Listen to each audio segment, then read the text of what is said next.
All right, welcome to episode number 10. We've hit it. We've hit double digits, Jacob. Yes. We're buzzing here. Yeah, we're Of the cooking now. Hometown Sports Podcast. I'm your host, Adam Walker, along with Jacob Robinson. Styles is not with us again today. He will be joining us again soon. But we got a great episode today. We've got the big lefty from Fisherville is joining us today, Dale Schweyer. We're really excited to talk to him. He's going to be heading down to Cincileo with Cincileo, Colombia, with Team Canada in a couple weeks here to compete with the national U23 team. But before we get into tonight's episode, this one is powered by Walker Mortgages. If you are a family in Haldimand, Norfolk, and sports are quietly eating up your budget, we've built a free 2-minute quiz that shows you exactly where you stand financially with strategies for next steps. It's no sales call. We're not collecting emails, no pressure, just real answers. If you're interested, head over to www.adamwalker. Now let's jump right in. Dale, Team Canada, like we said, I know you've been down to Argentina. I want to go back to that first time you heard you made Team Canada. You're going to get to put on the maple leaf, going to get to wear, Canada across your chest. Where were you? And what was, maybe that first thing that went through your head of how cool that was? The first time it was at work, actually, where I am a lot of my time. But it's really just every time it's the same. I've gotten the call twice now, and it's the same every time. It's a quick feeling of relief knowing that you're going, and then from there it's right back to work. Like it's like a tryout every time until the tournament starts. So Yeah. Even once the tournament starts, right? It's still yeah, still there's compete for that spot, still compete for innings, and still compete for your country. for sure What there's what you talking about, still back to work. I know you put a lot of work in. What does your off season look like? I know one of the challenges that, the Team Canada always has is going to Colombia in April when they're in the middle of their season. And, we haven't played in a long time here. Yeah, the first time we went to Argentina, we were lucky enough that it was right at the end of our season, so we were pretty well in top form. But this time around, it's been a lot heavier workload. I've really been looking at shortening my off season. I think I take October, November off, sometimes in December, but this year it was really just October, and we've been going 4 nights a week since then. How do you I'm in the balance the two? gym. Yeah, how do you balance that too, Dale? With being a full-time employee, you're not a full-time professional athlete. So how do you kind of balance obviously being a strong employee, but also making sure that when you're on the diamond, you're able to perform? I'll be honest, being a 22-year-old guy, the work-life balance kind of goes out the window when you've got an opportunity like this, and it's in the gym for a lift before work, and then work. I work 7 to 5:30, and then we're in the gym kitchen at the high school at 7 till 9, and then usually the weekends are my only time off, but they're still relatively busy. Now, I want you made Team Canada. Who's maybe a coach or a parent or, a teammate or maybe even somebody that came before you? Haldimand's rich with, a good softball pass. Who's somebody that maybe inspired you the most to get to where you are today, and maybe something you've heard from them that kind of stuck with you? There's plenty of people that have made a dent in my softball journey along the way and left their mark, but I'd say really there's two big ones, and the first one's my dad, Mark. He loves the sport more than anybody I know, and we put a lot of time into it, and he put a lot of time into me learning to coach pitching and watching videos on the internet how to work with me better and asking guys all around the community. And then once we kind of got past that point where he wasn't so much teaching, he was just catching for me, we got to a guy named George Ryder, who's a pretty big name in the fastball community around here. He spent a lot of time with me over the years, and he was a really big part of the stepping stone to where my pitching career really took off. Was there a point for you, Thanks. Dale, that you felt like was the spot where you were going to head to the next level? And I'm sure you were always dreaming about maybe playing for Team Canada and traveling to play the sport. But was there a level that you just started to kind of come into focus for you? For sure, there was a point like when we first went to our first Canadians with the Haldimand team, and what was that, 2019, I think, when we first went to Saskatchewan. That was kind of the point where I thought I can make something of this. Hang with this group? Starting to gain a little bit of traction, and we weren't we weren't looking so misplaced where we were, and that was about where we started to make that turn. You're obviously a pitcher from from a small county.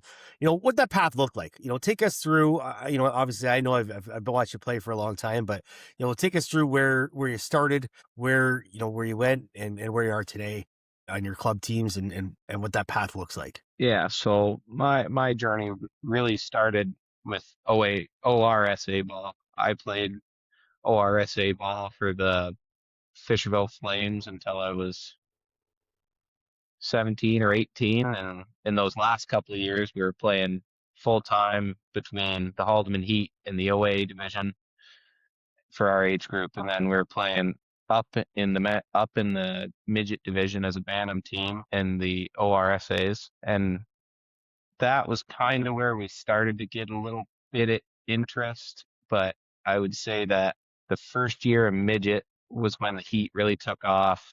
And a couple of local guys asked me to play with the Hamilton Pirates in the Golden Horseshoe, which was a league that's gone now. But that was kind of where I first started getting looks into the men's division. Then from there, those next couple of years, it turns into men's teams come calling pretty much every weekend when you're a young guy. And I've never been one to say no to a tournament. Or you tell your arm falls off.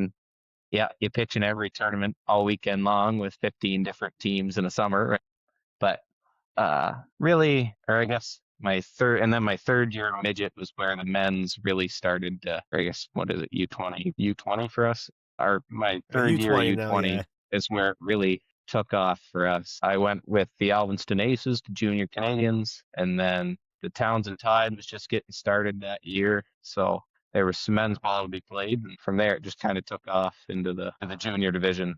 Junior was where we really got I started cutting my teeth with, we played a year with Arwood Corners, and the Townsend Tide really started to get some footing. So that was the big journey into men's ball for it. When you first got started in men's ball, who's the first big hitter that you faced?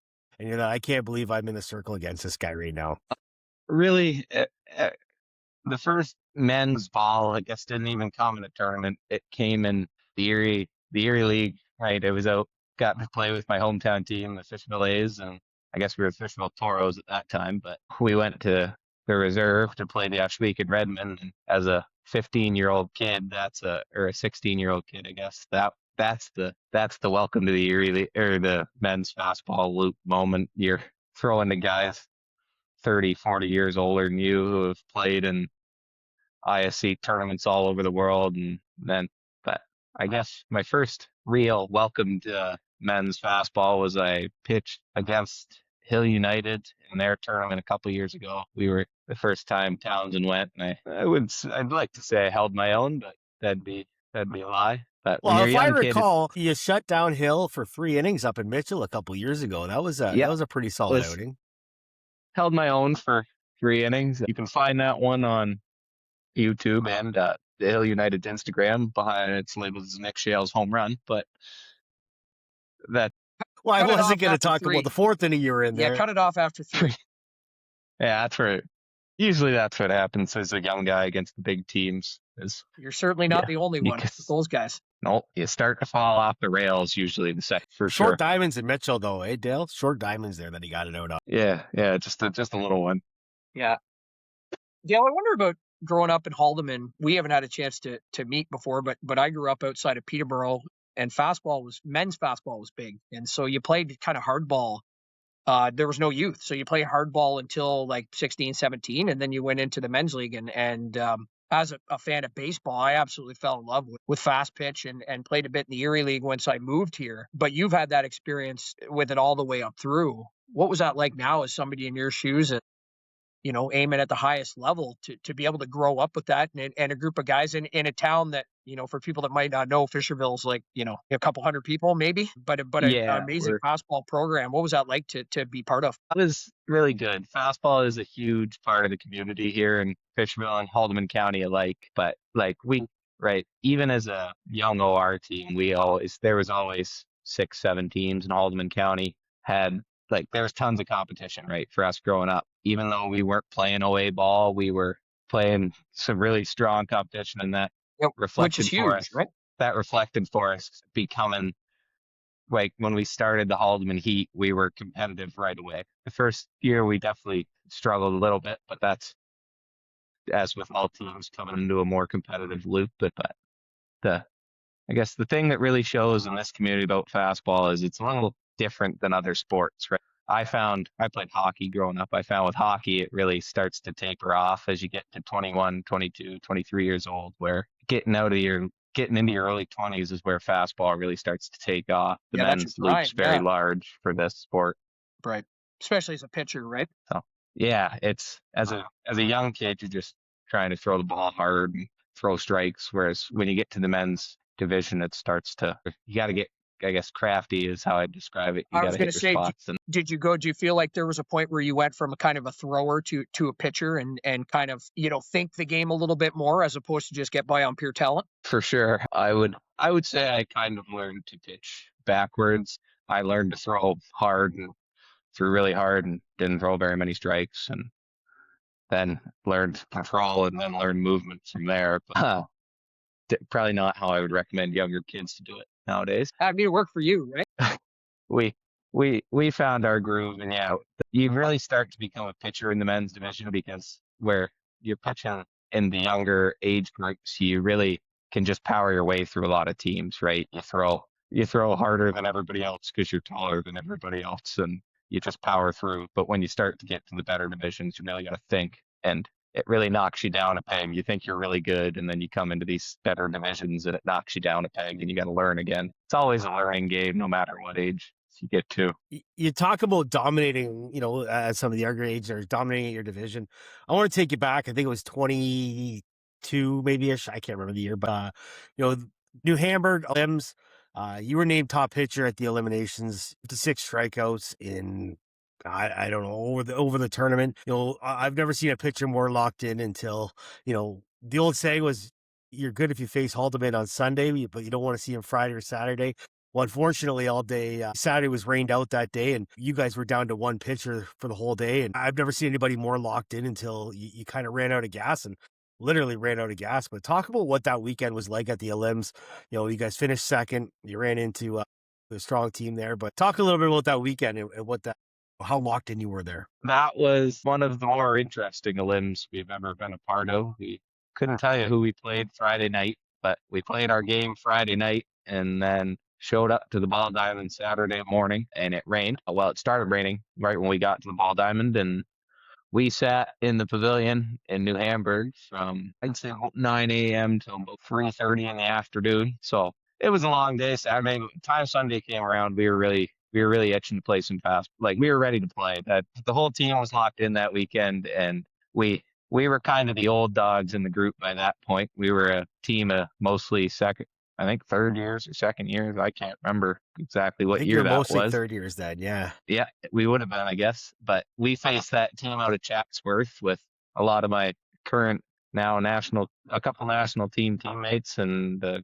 whole bunch of junior Batman teammates as well. And they were the new kids on the block, and they definitely made us work for that one. And that, I think, really set us up and set me up especially for a day to be remembered, because we kind of expected to maybe not walk all over them, but have a little bit less close game than we did. I think we ended up beating them 2-1 on a run we scored on a pass ball in the 7th inning. But that really set us up to push through the rest of that day and just throw until the wheels came off, and they did come off. They sure did. They sure did. I've never seen anything like it. You walking out to the mound, literally hobbling out there and still giving it everything you had in that gold medal in that final game. I know we played you in the undefeated game. It was a heck of a game back and forth. And then luckily, we came out on top there, and you had to go through one more game and then come back and face us. And there wasn't much left in the tank that day. No. If there's anything it's learned growing up, it's as a pitcher, you got to want the ball. And if they're going to give it to you, you take it and throw. You throw until they take it away from you. Like, that's all there is to it. If they want to give you 45 innings in a weekend, you're good, and you can throw all 45. You'll throw all 45. I'm the same way now as I was back then. I'm a little sore now than I was back then. After. I was going to say, how do you balance that in terms of just I know it, when you're talking about baseball, just arm care and things of that nature, is there kind of things that you do just to make sure you're ready to go again and like you say, rock it till the wheels fall off? Luckily now, as I say, I get older. I'm still not particularly old. Yeah, yeah. Luckily now, usually get a few games off in a weekend. Every team I play with's got more than a few pitchers, so you get a few games off. But when you when I did throw games like that, it was a lot of ice, a lot of heat, ibuprofen. Yeah. But I think to be a pitcher, you got to kind of have a little bit of a reckless mindset. That's As a pitcher, the soreness is something you deal with come Monday. Throw Gotta have the Saturday, goggles. Sunday, and you deal with that when you go back to work on Monday. That's a problem for at work. Talk a little bit about, I don't take it back to that Haldimand team and, the coaches they had there. You had guys like Davin and Pep and your dad and, the work that they put in, and not only to you guys, the fundraising that went on you talk about when you went to Saskatoon, when you went to Napanee, you guys would play the game in Jarvis and pack the park and, run little fundraisers. Talk about the work that those guys put in. A couple parents, a couple non-parents, but really guys, did a lot for you guys. With the Haldimand Heat, we had a really wonderful coaching staff, right? My dad and my Aunt Renee did most of the managing in the early on years, and they couldn't do enough to set us up. And right, we had Davin and Pep and Ike Martin, who have a lot of experience at the men's fastball level. Like, we had a real wealth of knowledge that we could pull from. And good old Darren Martin was our emotions guy. He kept everybody's emotions in check, and if you got a little too hot and he was always there to calm you down. And that really helped me as a pitcher, being able to have somebody on the bench who would come out, and whether you were right or wrong, he was always on your side. And he was in your corner there fighting for you. But we learned a lot. Does that mean you were wrong sometime, Dale? Does that mean there was ever a time you were wrong? Never. I'm wrong a lot more than I'd like to admit, but it's taken some growing up to admit that. I know you're wrong a lot. I've just never seen you admit it. He's maturing. Well, in his older age. Slowly, yeah. But hey, aren't we all? Yeah, aren't we all? We got lucky with the Haldimand Heat, and we had a lot of outside help.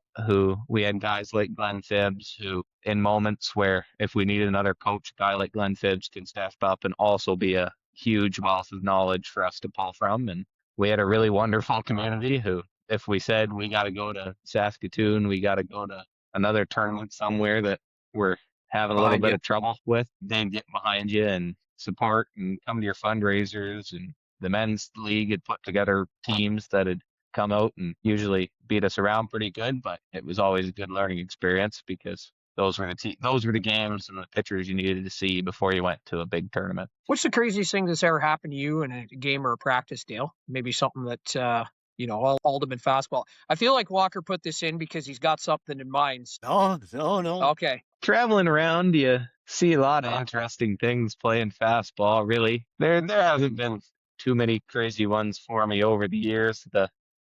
I got into the Erie men's fastball league a little bit too late to see all the old Wild West days of chicken at his finest. They did. I was around for the end of chickens, so yeah, the end of there was both the McSorley brothers played in the Erie League as well, and I've heard the stories that they had caused back in the day. But I'd have to say the craziest one I saw was probably in Frankenmuth, Michigan. We went down to that tournament. I can't remember what that tournament's called, but we went down there, and that was the first time I'd ever seen a catcher catch him with no equipment on. He just had a face mask on, and he was yelling at his pitcher about not throwing any strikes.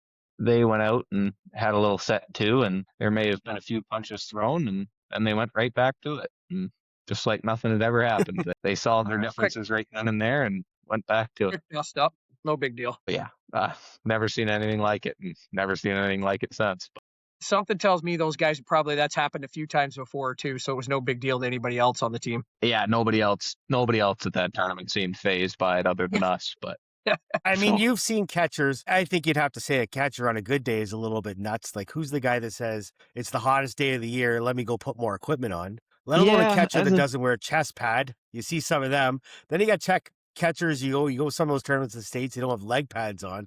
For a guy who wears just a glove is just wild. Diabolical. You see a lot.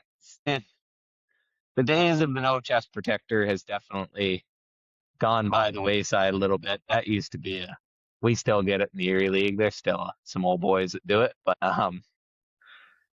yeah, you definitely you'll meet some interesting cats and catchers. They're can't complain too much. They spend a lot of time saving mine, so Yeah, yeah. can't give You them too know, much grief. the old chest protector thing used to make sense. You know, you put on one of those chest protectors from the 80s. They're heavy, they're awkward, and they don't do anything. You know, you wear the ones today. They're light. They're so protective. They're They like do goalie everything. equipment. It Yeah. doesn't make any sense to me. Like goalie equipment, Yeah. right? I would understand it. You know, the guys back to caught in the 80s and 90s and the early 2000s. Yeah, It's that not, makes sense. yeah, but now. These ones, the Kevlar, for crying out loud. Why would you not wear that chest protector? It makes no sense to me. Yeah, I'll never understand it.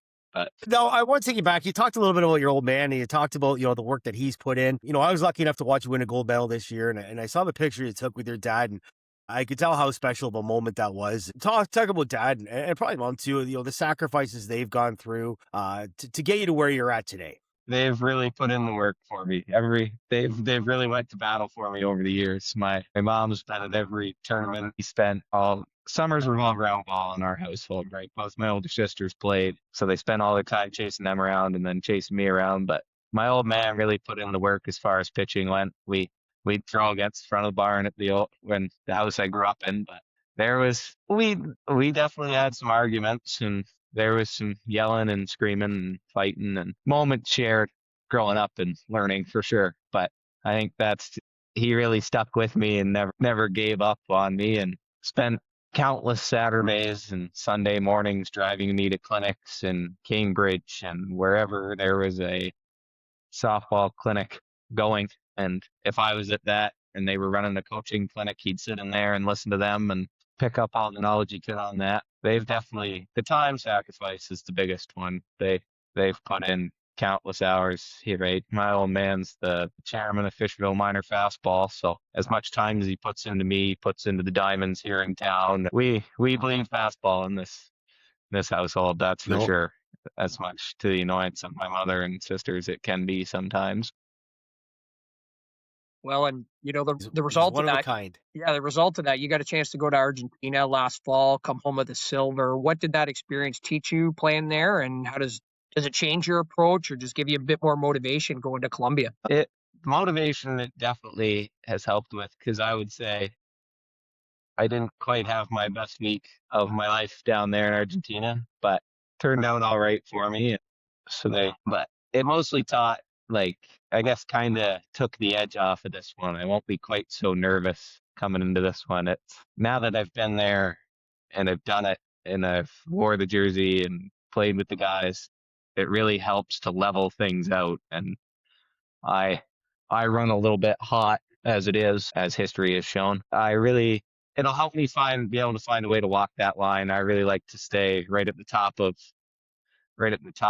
my game, where I'm Right. most amped up and can really push. But yeah, it really shows what it's like to be a team, right? You play on all these teams that are men's teams that are just put together for a weekend, and like, you know, everybody, but you don't really come together. But when you play with a national team, right from the beginning, you get to play against all these guys, so you know who they are, but you really come together and you become a team right off the hop. Like, it's a team game, especially for us, right? Everybody's got to contribute. So, And is that the key in terms of winning gold and achieving the goal, or what needs to happen from a Canadian perspective? that for sure will be a big key. It's like, I'm convinced if we're all playing at the top of our game, we're the best team in the world in any diamond we step on at the U23 level, for sure. If we're the way we hit and we pitch, we don't just have one guy. We pitch by committee, right? We got lots of arms, and so if we can all get going and really get firing and be able to pick up anybody who's not quite having their best week, I think we'll be more than all right. Dale, let's say you've got a 12-year-old kid, you know, maybe from Fisherville, maybe Haldimand listening to this right now. You know, they're wondering, maybe, you know, should I stick with ball? You know, hockey's a lot of fun. You know, maybe I should go play baseball. Obviously, softball's not the biggest one. You know, what would you tell that kid today? Really, the key to fastball, the hardest part is sticking with it, because, like, if you want to pitching's not something that comes naturally to a lot of people. It's different than a lot of other sports and things. But even not talking specifically to pitchers, it's a sport that you can play for life. Like it doesn't age out on you, right? Men's or women's, there's tons of leagues that once you get out of school, once you get older, sticking with it, like you can play it anywhere. And it's a it's the most fun I have in the summer. Mind you, it is my whole summer. I'm at a tournament pretty much every weekend. But if you want to play sports, this I would say to a young kid is the one to play. Well, and talk about, the parts of not just the Canada you've seen. You've been to Argentina, you've been to Colombia, you've been to some you talk Frankenmuth. I know you've been to worlds down in Wisconsin and Illinois, and you've been to Saskatoon. You're going to another nationals this year. The places it's taking you is incredible. You don't get that in hardball. Yeah, you definitely as a softball player, you'll see as much as you'll see some bigger cities like Saskatoon. We went to Mankato, Minnesota, or I think that's what it was called, something Minnesota last year. Yeah. And then, but you'll also see some very small. You'll see intersection towns all over the country, right? You'll see towns like Brussels and Elkland, Pennsylvania, and like you'll see every part of this country you can expect to see. There's tons of intersection towns and towns of thousands that have a tournament every year that is just a ton of fun, right? We went to, for example, I guess with the Pirates, we went to the Easterns last year for the men's division, and we were in a place called Tamuth, New Brunswick. It was probably a town of 65 out in the bush in New Brunswick, but it was a little wood fence diamond down behind a church, and I bet you everybody in town was there all weekend long. They were broadcasting games on the radio. There was food vendors all over the place, kids running around. It's just what small town fastball is, right? Best. Yeah. And you from come out on a Friday night. Go ahead. Yeah. Yeah, right. Or even playing, you grow up and you play in the Erie League. You come out on a Thursday night for a hometown game here in Fisherville. Like if you play with Fisherville, you play against them, there'll be 150 people here watching a game. That's just small town community. They come out, especially in a town like Fisherville, where the population's a little older and they remember the glory days of fastball. Gotta have something to do for sure. Same with a place like Jarvis. You get some fans, you get some stuff to see, and it's good. And we should mention too, you talk about for the girls, like watch obviously Miley being heavily involved, like for the girls, there's lots of opportunity to go down south and get a good education if you want to stick with it, right? Yeah, for sure. For sure. Dale, you talked about you. Oh, God. I coach a little bit. That's what I've been preaching to the girls that I coach, right? They're just young coming up. But like, if you want to stick with it and play down south or even play university ball here, it's a good way to make friends, maybe get your school paid for. Like it's a good time for sure. But we'll see if any of them stick with it. Hey, talk about getting to go to Saskatchewan again. I know there's no place to go to that you'd rather go to another nationals than out in Saskatoon again. But you won the nationals last year with the badminton. Was awesome to watch you and Joe kind of go back and forth there.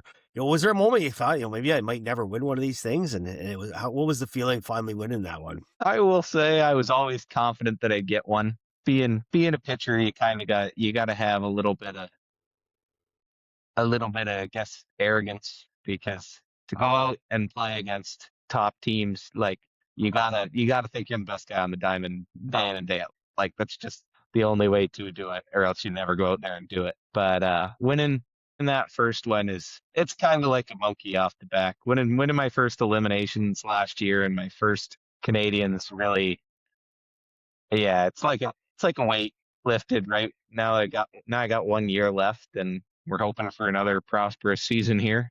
Yeah, you guys got a good team coming back for sure. So sure. Dale, thanks for your time today. We want to finish up. We've got some different rapid fire questions here.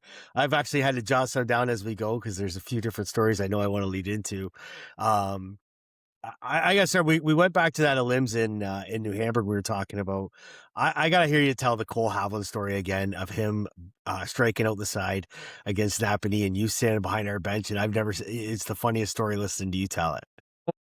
Well, surprise, I guess, would be to say the least emotion, because that Napanee team was They were one of the best, honestly. In our age group, they were the best team for pretty much every year we were in it. It was them and Tavistock and Rostock and the Heat up at the top of the race every year. Like we were all, but that was, and to come over the hill and see that, just, I don't want to say I never thought I'd see it, but it was a hell of a surprise. Just catch you off guard.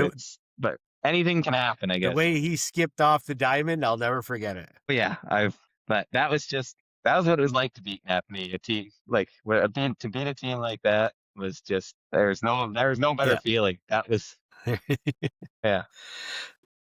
There you go. All right, I got some questions here. Colombia in April. What's one thing you're looking forward to the most? Outside of the games, what's the one thing you're looking forward to the most about being in Colombia?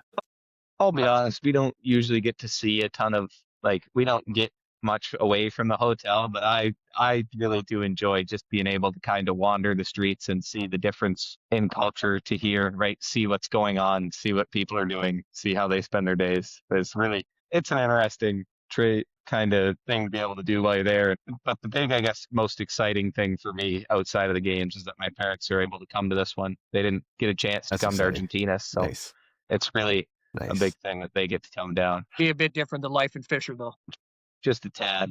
A little bit bigger crowds at the game too. I remember watching the U18s there, and this is the 7,000 to 10,000 people watching the games. It was wild to see. Yeah, it'll be different for sure.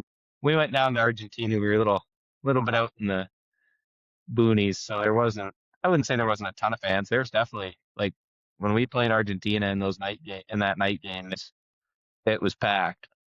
Yeah, from what I get from listening to my roommate in Argentina talk and the guys who have been to Colombia before, they say it's a whole different animal. Yeah, so. For sure. What's your favorite summer tournament that you go to? I would have to say either Dunkirk, New York, or Brussels. Brussels is a ton of fun because you usually get all the local fastball teams, right? You get everybody, you get the best of the best from every local team. And you come out and it's the story of what fastball used to be, right? It's the crowds are rowdy and they're right on top of you in the outfield. It's a ton of fun. Same with Dunkirk. Dunkirk's another kind of snapshot of the past where it gets loud. Yeah, it's good. Those are the ones you want to be. Do you have a favorite Brussels story? Well, there's always something interesting going on in Brussels, no matter what game you're playing in. But we won last year, but the year that I guess was really interesting was we won in, I guess that would have been the D division or the C with the Pirates. So we didn't have a great weekend to start. We had a pitcher blow a guy's knee out on a changeup that was actually a drop ball to start that weekend. So that was an interesting start to that weekend. But in the final game, we ended up beating a team from Kitchener 2-1 on 2 solo shots on the first 2 pitches of the game. And then there was no runs scored after that. They hit a home run to start the game, and then we hit 2. And those were the only runs through 7 innings of hot. That year was classic hot. C division final, eh?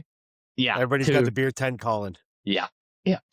Who's a teammate that, in the dugout that just makes everybody better? See, playing with a guy, you play with guys who lead in all different ways, right? You play with guys who lead just by example, and I've definitely played with a few of those, but one of the best leaders I've ever played with is Nick White. He's always on you. He's always up to push. He's always cheering. If he's not hitting, if he's in the field and you're pitching in front of him, you can always hear him. He's always there coming to he's one of the best guys I've ever played. Outside of Fisherville, because I know that would be your answer, what's the best diamond you've ever played on? Well, definitely outside of Fisherville, because Fisherville's got the 2 best diamonds in fastball. Of course. Everybody knows that. Honestly, we are super spoiled in the Erie League. We have 2 beautiful diamonds in Jarvis, which I would say are arguably the second best diamonds I've ever played on. But if I had to pick one from outside of Ontario, we played in the May Days tournament in Kelowna, BC a couple of years ago. And while it wasn't a red clay diamond like I was used to, it was a little bit of a sandier material. It was one of the best pitching mounds I've ever thrown on. That diamond was it was a special one. It was right in town. It was tight. There's lots of people there. The diamond was good. It's a good place to be. How many for those that don't know, like, we talk about the Fisherville Diamonds there, how many feet away from the outfield fence is your house, and how many home runs hit your house on a regular basis? So we don't get very many home runs hitting our house anymore. Now the men's league has moved to playing on Diamond 2, which is across the parking lot from where I live. But it's like halfway across town. Yeah, pretty much. We're in with the short porches and right and left. They're probably only about 215 or 16 feet, and then we're probably only 30 feet over the right field fence. We're not very far. There's been a few home runs that have hit on our roof, and when I was a kid, when I was, I guess, in my younger years, the IFC guys who played with Hill would come to play in the Erie League, and there's been some home runs hit over our house into the front yard, and yeah, there's been some big ones Some hit bombs. Fisherville. Oh For man, sure. sending you out front with a hockey helmet on or something. Yeah, there's I guess a better story than hitting them over our house is there's a mechanic right next to us with a porta potty, an old wood porta potty out back, and if you hit the porta potty with a home run, they'd give you a case of beer back in the day. the old Thunder Shack. But yeah, That's funny. When I played in Jarvis, if you struck out, I think it was 3 times in a game, I think you owed every guy on the team a case of beer. So like Chicken, as you know, walks, and a bunch of those guys, like, I didn't care how many home runs you hit, man. If you were on 2 strikeouts, like, you were the whole team. They were just waiting for you to come back up. Guys were like climbing on the fence, just waiting because they wanted their free case. And if you did 4, everybody twice. Like I've never played on a team where guys were actively rooting for each other to fail. Erie Fastball. Well, I'll never forget watching the Jarvis Rock. So my uncle coached that team That's too. who we were playing with. And I'll never forget watching that. If you hit into a double play, you owed a case of beer. Yep. I remember that rule for sure. Yep. And if somebody rolled a ground ball, that bench would erupt. I've never seen there's no softball team more excited than the Jarvis Rock when somebody's about to hit into a double play. I'm going to tell you, man, I was just young and just starting out. I almost went bankrupt that year for buying everybody beer, man. Like, it was like I just about had to like get a second or a third job because I had to just quit because I was so bad. that was about the time, was men's basketball was about the time I stopped hitting pretty much entirely because playing with the men was getting expensive. We were a single case. If you struck out 3 times or hit into a double play, you bought for the next game. And then I think Jarvis if you hit took it into to 2 another double level. plays, it was the next game, and then you had 15 on top of that, if I remember right. That's funny. That was one word to describe how it feels putting on a Team Canada jersey. Surreal is the only way to describe it. That first time, and that isn't even, I wouldn't even say putting it on. The first time they hand it to you, you're looking at it thinking, this is it. This is where all the work has gone. Thing. All right. Well, we got to wrap it up. I've got a write-in question here that came to me. If you were to face a lefty batter this summer that's caught you in the past, who's maybe under 5'5" in the Erie League, what sequence of pitches would you throw him? Well, Are we giving a weight range for that too, or I just have a make it sneaking really suspicion. specific? I have a sneaking suspicion that I may know who, and he's got me in the past, and he'll catch me in the future with our junior Batman team. So if you get out to a game, you'll maybe figure out which one it is. But he tends to get a rather steady diet of rise balls because, well, they look real good until they get up above your head. Maybe a few change-ups peppered in there, but that's more for my own enjoyment than his. Keep them guessing, eh? I don't think he enjoys it at all. I'll guarantee you that. One of my favorite stories, you telling him, when you first faced him back in Bantam up in Napanee, I think it was at Nationals when he was playing as a call-up. This is Adam's son with Mikey we're talking about for everybody that might not be aware. Yeah. What'd you say about it? He came up with a mask. And who the heck is this kid? Yeah. He got a couple hits off you. We were fresh out of U17, so we were just starting to get away from, or maybe we were whatever age you could stop wearing your cage on your helmet. And You were U20, he was U17 still. Yeah, we would have been our second year U20, I think. I can't remember, but he come out and I thought, he's wearing a cage, he's about 4 feet tall, he can't be that dangerous. So Bev, my catcher at the time, come out and he said, what do you want to do with him? I said, well, I think we're just going to throw drop balls at him until he proves he can hit. Then he hit the first one the other way for a single. And I thought, well, that's not right. I don't know where this kid's come from. So next time around, we threw him, I think it was a drop ball in, and he rolled a grounder that I can't quite remember how it snuck through, but it snuck through. Well, I don't think we ever threw Mikey anything good to hit after that.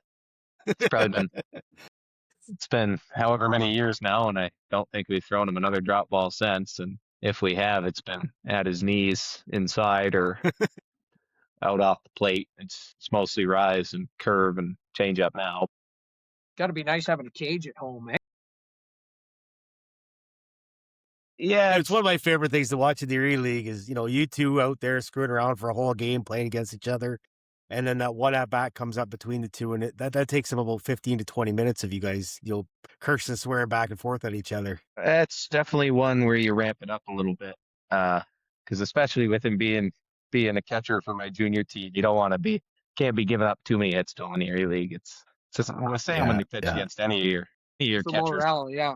Can't Well, be you giving think the up hits catcher to your has other a catchers. big advantage, right? So they've seen the spins. They know what's coming in. You'd think, but sometimes in the Erie League, I don't know where it's going, so they're having trouble guessing too.